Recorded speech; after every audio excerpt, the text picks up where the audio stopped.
Il-Partit Nazzjonalista se organizza konferenza nazzjonali ta' ġurnata li matula se tiġi diskussa s-saħħa mentali. Ħabbar dan il-kap tal-Partit Nazzjonalista Adrian Delija kif l-erba laqa fil-Parlament li rappreżentanti ta' assoċjazzjonijiet differenti li jaħdmu f'dan il-qasam u li huma wkoll raba ta' persuni bi problemi ta' saħħa mentali. Din konferenza għandha lan li professjonisti u raba li għaddejjin minn esperjenza ta' problemi ta' saħħa mentali ikunu jistgħu jiddiskutu fejn qegħdin f'dan is-settur u l-futur. Adrian Delija ddikjara li f'dan il-qasam sar kemm sar għadu mhux biżżejjed u għalhekk hemm bżonn iktar dialogu.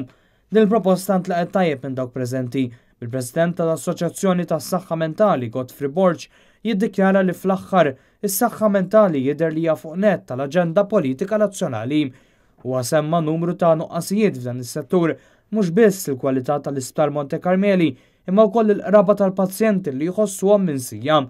Nuqqas ieħor huwa l-fatt li l-Crisis Intervention Unit jalaq fil-5 ta' wara nofsinhar bħalli kieku wara ma tistax tinqala problema urġenti relatata mas-saħħa mentali.